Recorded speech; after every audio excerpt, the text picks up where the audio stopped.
నిన్న అర్ధరాత్రి దివంగత నర్సంపేట మాజీ శాసనసభ్యులు స్వర్గీయ పెద్దు సుదర్శన్ రెడ్డి గారి విగ్రహాన్ని అక్కడి స్థానిక శాసనసభ్యులు నర్సంపేట ఎమ్మెల్యే అయినటువంటి దొంతి మాధవ్ రెడ్డి గారి డైరెక్షన్లో వరంగల్ కమిషనరేట్ పరిధిలో ఉన్నటువంటి పోలీసుల సహకారంతోనే అక్రమంగా అర్ధరాత్రి పెద్దు సుదర్శన్ రెడ్డి గారి విగ్రహాన్ని ధ్వంసం చేసి తరలించడాన్ని బీఆర్ఎస్ పార్టీగా ఉద్యమకారులుగా మేము తీవ్రంగా ఖండిస్తా ఉన్నాం.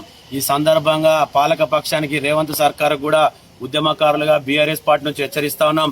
మీరు ఒక్క విగ్రహాన్ని కూల్చితే సరిపోదు, ప్రజల్లో గుండెల్లో గూడు కట్టుకున్నటువంటి ఆయన పెద్దు సుదర్శన్ రెడ్డి గారి ఆలోచన విధానాన్ని మీరు తీసేయాలనేటువంటి సందర్భంగా దొంతి మాధవ్ రెడ్డి గుర్తుంచుకోవాలని చెప్పేసి కూడా మేము డిమాండ్ చేస్తా ఉన్నాం. మీరు ఒక విగ్రహాన్ని కూల్స్తారు కావచ్చు, ఇలా భౌతికంగా పెద్దు సుదర్శన్ రెడ్డి గారు లేకపోయినా నర్సంపేట నియోజకవర్గ ప్రజల గుండెల్లో పెద్దు సుదర్శన్ రెడ్డి చిరస్థాయిగా ఉంటాడన్నటువంటి విషయాన్ని కూడా ఈ పాలకులు గుర్తుంచుకోవాలి.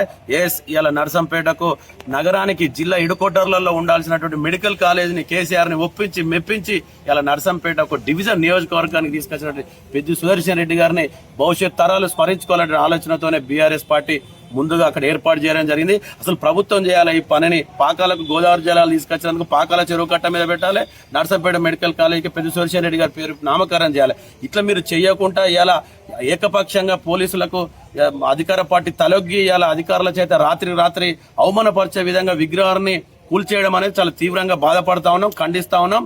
బిడ్డ చెప్తా ఉన్నాం, కాంగ్రెస్ పార్టీలో ఉన్నటువంటి అధికార పార్టీ నేతలారా, ఏదైతే రాజకీయాలలో ఎన్నికలు వస్తూ ఉంటాయి పోతా ఉంటాయి, అధికార మార్పిడి జరుగుతూ ఉంటుంది, చూస్తాడ మీ 3 ఏళ్లు దాటింది, ఇంకొక 2 ఏళ్లలో మళ్ళీ కేసీఆర్ నాయకత్వంలో ప్రభుత్వం ఏర్పడ్డప్పుడు ఖచ్చితంగా శాశ్వతంగా నర్సంపేట ప్రజలు చిరస్థాయిలో నిలిచిపోయే విధంగా నిలువెత్తు కాంస్య విగ్రహాన్ని కూడా మేము ఆ ప్రాంతంలో ఆవిష్కరిస్తామని చెప్పేసి కూడా తెలియజేస్తూ మళ్ళొక్కసారి హెచ్చరిస్తా ఉన్నాం. గత కేసీఆర్ ప్రభుత్వ హయాంలో ప్రతిపక్ష పార్టీల నేతలను కూడా మరణాలను కూడా గౌరవించి అధికారికంగా చేయడంతో పాటు వారి విగ్రహాలను కూడా పెట్టించినటువంటి ఘనత గత బీఆర్ఎస్ ప్రభుత్వ హయాంలో. 10 సంవత్సరాలలో ఏ ప్రతిపక్ష నాయకుల విగ్రహాలను కూల్చేయలే ఈ సిగ్గుమాలిన దొంతి మాధవ్ రెడ్డి ఎమ్మెల్యే, ఈ రేవంత్ రెడ్డి సర్కారు. కాబట్టి ఇదంతా కూడా ఒక పక్క మా నాయకుడు చనిపోయి నర్సంపేట నియోజకవర్గం అంతా బాధలు ఉంటే ఇలా నర్సంపేట ఎమ్మెల్యే బర్త్డే అని చెప్పేసి బ్రహ్మాండంగా హోర్డింగ్స్ కట్అవుట్స్ పెట్టుకుని సెలబ్రేషన్ చేసుకుంటా ఉన్నారు. అక్కడ మా లోకల్ స్థానిక నాయకత్వం ఏం చెప్పారంటే, నా బర్త్డే రోజు పెద్ద సుదర్శన్ రెడ్డి విగ్రహం ఉండొద్దు, అదే నాకు బహుమానంగా ఇవ్వాలని అక్కడ ఉన్నటువంటి మున్సిపల్ అధికారులకు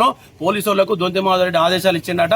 ఆ బర్త్డే దొంతి మాధవ్ రెడ్డి మెప్పు కోసం అక్కడ ఉన్నటువంటి అధికారులు పెద్ద సుదర్శన్ రెడ్డి గారి విగ్రహాన్ని తీసేశారు. దీన్ని ముమ్మాటికి కూడా ఖండిస్తా ఉన్నాం.